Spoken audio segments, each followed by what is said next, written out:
Қайырлы күн, құрметті әріптестер. Ұлы Отан соғысындағы жеңіске 75 жыл болуына орай ерлікке тағзым жерлік акциясын Орал сервис технологиялық колледжі бастағалы отыр. 4 жыл 1418 күн мен түнге созылған соғыста 27 миллион адам өмірі құрбан болды. Қазақстаннан 12 атқыштар және 4 атты әскер дивизиясы, 7 атқыштар бригадасы мен 50-ге жуық жеке полктер мен батальондар сақталып майданға аттандырылған болатын. 1 миллион 200 мың қазақстандық майданға шақырылып, оның 601 мыңы оралмады. Осы оралмаған боздақтардың қатарында біздің әкелеріміз бен аталарымыз бар болатын. Олай болса, ұлы жеңіс мейрамының қарсаңында осы аталарымызға тағзым етіп, олардың өмір жолдары туралы есімізге алғымыз келеді. Менің атам Ескалиев Кашын Есқалиұлы 1898 жылы Батыс Қазақстан облысы Тайпақ ауданы Харкин ауылында дүниеге келген. 1942 жылы 20 қаңтарда Тайпақ әскери комиссариатымен шақырту қағаз алып майданға аттанған болатын. Майданда 642 атқыштар полкі құрамында 1-ші А-строй батальоны 3-ші строевой ротада шайқасқан екен. Деректерге сай, алғашқыда атамыз із-түзсіз жоғалған деген хабар келген болса, артынан 1954 жылы Мәскеу қаласынан атамыз 1942 жылы 1 мамыр күні сағат 5-те ауыр жарақаттан қаза тапты деген мәлімет келген. Кейінірек мемориал сайтының мәліметтеріне сүйене отырып, атамыздың шайқасқан 642-ші атқыштар полкімен майданда жүрген іздерін зерттеуіме тура келді. Соғыс жылдары атамыздың шайқасқан 200-ші атқыштар дивизиясын полковник Ельшин Константин Алексеевич басқарғандығы туралы ақпарат таптым. Атамыз Новгород облысындағы Демьянск айналасында немістердің Демьянск группировкасын жою мақсатындағы шайқасқа қатысқан туралы мәліметтер табылды. Осы 200-ші атқыштар дивизиясының майдандағы мәліметтеріне қарай отырып, атамыздың солтүстік батыс майданда қатысқандығы туралы және қаза тапқан кезінде Присможье түбіндегі ауыр шайқастың болғандығы туралы мәліметтері анықталды. 1942 жылы 1 мамыр мен 1943 жылы 19 сәуір аралығында 200-ші атқыштар дивизиясына 15965 адам қаза тапқандығы туралы мәліметтер беріліп отыр. Бұл соғыс жылдарындағы әскери карталарға сүйене отырсақ, Демьянск котелы деген атаумен тарихта алған екендігі туралы дәлелдер бар. Кейінірек атамыздың және сонымен қатар сол жерлерде қаза тапқан әскерлердің жерленген жерлері туралы, яғни Новгород облысы Парфинск ауданында Конюхово деревнясында әскери қорым бар екендігі деректер бар. Көптеген сол кездегі деревнялардың із-түзсіз жоғалғандығы туралы деректер де берілді. Кейінірек мемориал интернет сайтында бұл әскери қорымдар 1964 және 75 жылдары қайта жерленгендігі туралы, оның ішінде Лялина деревнясында әскери қорым бар екендігі туралы мәліметтер анықталып отыр. Ұлы жеңіс қарсаңында біздің болашақ осындай жарқын өміріміз үшін өз өмірлерін қиған біздің аталарымыз бен әкелеріміздің рухына тағзым етеміз. Біз оларға қарыздармыз. Біз оларды ұмытпаймыз, біз олармен мақтанамыз. Это мой отец, Галиев Хайрбол Дабович. Он ветеран Великой Отечественной войны. Он родился в 1915 году в селе Козлохраб Джембетинского района. После окончания школы он поступает в Алматинский зооветеранный институт на факультет зооветеринарии. В 1938 году после окончания института он направляется в совхоз Каратюбинского района, затем совхоз Есенсай Тайпакского района главным зоотехником. В 1942 году был призван в армию. После армии 3-месячных курсов он направляется на Первый Украинский фронт. Принимал участие в военных действиях Будапешта, Венгрии. Принимал участие в освобождении городов Сумы, Белая Церковь и Киева. В 1945 году он был тяжело ранен. После лечения, после военного госпиталя, он направляется на Третий Украинский фронт. За годы войны был награжден 3 орденами: орденом Великой Отечественной войны и 2 орденами Красной Звезды. В 1947 году он возвращается на родину и работает на ответственных должностях. В 1949 году он женится на моей маме, и вот воспитали 4 детей. Мы помним, любим и гордимся нашим отцом.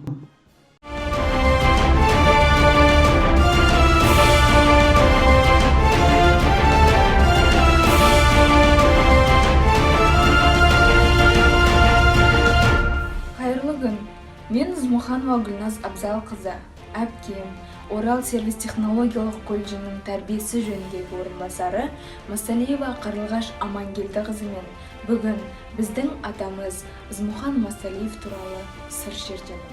Ерлік өнегелері қашанда тарихты нұрландыра түседі, және ол өнегелер адамдарды алға жетелейтін шамшырақтардың бірі. Қайратқа сеніп қақтықпай, жазасын тауып жауласар. Қатынша тілмен шаптықпай, майданға шықса жарасар. Змухан Масалиев атамыз 1941 жылы кеңес әскері қатарына қабылданып, 1942 жылы майданға аттанған. 1945 жылдың 20 мамырына дейін әскери қызметте болған. Адам баласы ерлік көрсеткен кезде қаншалықты өлім қаупі төніп тұрса да рухын жоғары ұстайды. Майдандағы ерен еңбегі үшін Қызыл ту орденімен, Берлинді алған үшін, Германияны жеңген үшін тағы да көптеген медальдармен марапатталған. 1945 жылы атамыз Змухан Масалиұлы соғыстан рота командирі аға лейтенант шенімен оралады. Әкең өлсе де, әкеңді көрген өлмесін дейді. Бірі ол кісіні соғыс ардагері деп таныса, бірі ұстаздығын сөз етеді. 1946 жылы Киров атындағы Касталовка аудандық орта жалпы білім беретін мектебіне директор қызметіне тағайындалады. Сол жылы соғыс кезінде оқудан қол үзіп қалған жастарға, мұғалімдерге жаңадан жатақхана ашып, олардың білім алуына мүмкіндігі жасаған екен. 1955-1973 жылға дейін атамыз бірнеше мәрте депутаттыққа сайланған. Кіші биліктің басында бола тұра сабырлы, рухани таза, қарапайым болып қалу біреудің ғана қолынан келсе, ол біздің атамыз. Атам 1964-1974 жылдар аралығында Фурманов орта мектебінде директор қызметін атқарған. 1974 жылы денсаулығына байланысты зейнетке шығып, үкімет тарапынан республикалық маңызы бар дербес зейнет тағайындалған. Осылай елге оралған офицер шені де тиісті бағасын алды. Змухан Масалиевке қажырлы еңбегі үшін еңбек Қызыл ту, құрмет белгісі ордендерімен марапатталған. Бұл менің қолымдағы кітап Дара жол кітабы. 2018 жылы осы кітапты атама арнап жазғанмын. Бүгінде Касталов ауданы Жалпақтал ауылының көшелерінің біріне Змухан Масалиевтің есімі берілді. 2018 жылы осы кітапты жазған кезінде атама арнап ескерткіш тақта орнатылған еді.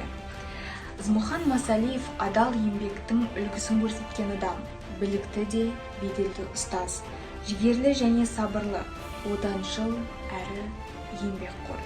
Ең бастысы ел құрметтеген абыройлы азамат. Мұның барлығы атама берілген халықтың әділ бағасы деп білемін. Қазір атамның 4 ұлы, 10 немересі, 22 шөбересі ата ізін жалғастырып келе жатыр. Менің әкем Сейталиев Амангелді Қосанұлы 1924 жылы Қаратөбе ауданы Орал облысына дүниеге келген. 1942 жылы кеңес әскери қатарына шақырылып, 1943 жылы Курск-Дуға шайқасына қатысып, басынан ауыр жарақат алады. Соғыстың соңына дейін нөмірі 577 әскери заводына қызмет жасайды. Әкем 1-2 дәрежелі Ұлы Отан соғысының орденімен, құрмет орденімен, бірнеше медальдармен марапатталған. Ағайын туысқа, көрші көлемге қамқоршы ақылшы бола білді. Біздерді ел қатарлы тәрбиелеп, жоғары біліп алуымызға үлкен ықпал етті. Біз әкемізбен мақтан тұтамыз. Мой дед Кирсанов Борис Дмитриевич родился в далеком 1911 году. Его детство прошло под лозунгами революции и становления советской власти. Юность выпала на сталинские репрессии, а возмужал он за штурвалом самолета, когда охранял наши восточные границы от японских захватчиков. И не только охранял, у него имеется очень много боевых вылетов, о чем свидетельствуют вот эти летные книжки, которые сохранились в нашем семейном архиве. Этот семейный архив передала мне его дочь, моя мама. И я постараюсь все это сохранить в своей памяти и передать своим детям и внукам. Светлая память всем людям, всем дедам и отцам, которые воевали за наше светлое будущее. Моего дедушку забрали на фронт, и через некоторое время пришло извещение о том, что он пропал без вести. И только в 2018 году мы через Оренбургский военкомат узнали, что он похоронен в Гомельской области, Белоруссии, в братской могиле. Мы помним его, чтим память о нем и о тех, кто погиб в Великую Отечественную войну. Менің атам Сапуанов Нұрмұқаш 1904 жылы дүниеге келген. Сұрапыл соғыс басталғанда 1942 жылдың күз айында атам Майданға аттанған. Майданда 2-ші Украин дивизиясының 151-ші атқыштар полкі құрамында болған. Ұлы жеңісті атам Берлинде қарсы алған. Соғыстан кейін бейбіт өмірде еңбек еткен, көптеген орден медальдардың иегері. Біз атамызбен мақтанамыз. Атамыздың ерлігіне басымыз иеміз. Сол сұрапыл соғыс кезіндегі соғыстан қайтпаған, соғыстан қайтып келген майдангерлерімізге басымыз иеміз, тағзым етеміз. Олардың ерліктері ешқашанда ұмытылмайды. Здравствуйте. Моего дедушку зовут Мукашев Куан. Он родился в 1912 году в поселке Халдагайте Коктебельского района Уральской области. В 1941 году он был призван на фронт. С боями и потерями он дошел до Берлина. После победы он восстанавливал полгода разгромленную Польшу. Возвращаясь домой, он попал под репрессию Сталина, где был лишен всех боевых наград. Спустя лишь годы он был реабилитирован, и были ему возвращены все его боевые заслуги и награды. Всю свою жизнь он отдал Родине, защите Отечества. Он был очень добрый, отзывчивый, веселый. Он никогда ни на кого не обижался. Мы гордимся своим дедом и всегда хотим равняться на него, на его подвиги. Память о нем будет навсегда жить в наших сердцах, в сердцах его внуков и правнуков. Светлая память героя. Мой дед Лукашов Василий Васильевич, 1895 года рождения, был призван в июне 1941 года и ушел на фронт.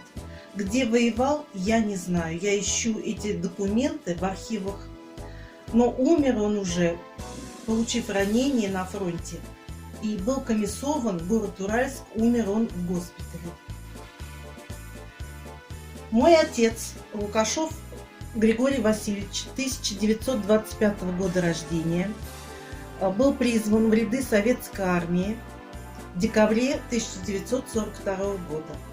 С марта 1943 года он в боевых действиях. В составе 3-й гвардейской танковой армии освобождал всю Украину, форсировал Днепр и города Западной Европы. Его полк шел по направлению к Берлину, и победу он встретил уже в Праге. подавляя большую группировку немецких войск там. Ұлы отан соғысы. Бұл сол кездегі кеңес халқының ержүректілігі мен төзімділіктерін паш ететін тарихтан мәңгі қалатын. Осы соғыста менің 3 бірдей атам қатысты. Тулеев Орынбай, Хамидулла Тулеев, Сарсенкулов Ғабдысалық. Тулеев Орынбай, бұл менің туған атам. Соғыс басталғаннан бастап Батыс фронты Шестаков атындағы партизан отрядында соғысқан. Сонымен бірге атты әскери дивизияда барлаушы болған. Кейін жауынгерлік іс-қимылдарда Беларусь майданында, Балтық жағалауында өткізген.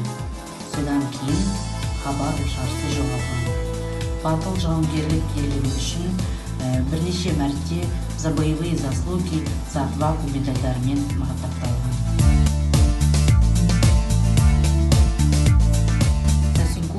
Бұл менің нағашы атам. 1571 жеке ротасы 195-ші атқыштық Новомосковский қызыл тулы дивизиясында соғысқан. Атам соғыс жылдары Батыс фронтында, 3-ші Украина фронтында байланыс кабельдік взводында шайқастарға қатысқан. Осы шайқаста от пен түтіннің оқ атудың астында жауынгер жолдастарға байланыс орнатып жүрген.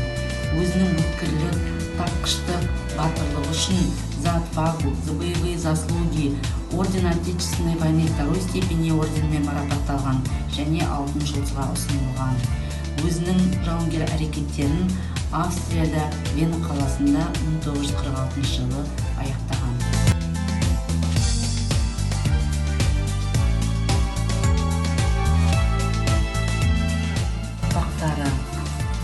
Бұл менің әкем Хамидуллин Амангелді Тулеев Орынбайдың ұлы. Хамидуллин Ғарифолла Амангелді ұлы, Хамидуллин Бауыржан Амангелді ұлы. Бұл менің інілерім. Атамның шөберелері, әкемнің немерелері. Орынбай Ғарифолла ұлы, Әділет Бауыржан. Басында 3 атам деп айтуымның себебі, менің атам Орынбай. Әкемді өзінің бауыры Хамидулла атама тастап кеткен екен. Әкем осы атамда өзі менің тәрбиеленген. Бұл атам да соғысқа үлесін қосқан. Біздің дәл бүгінгі күнде бақытты өмір сүруімізге өз үлестерін қосқан аталарымызды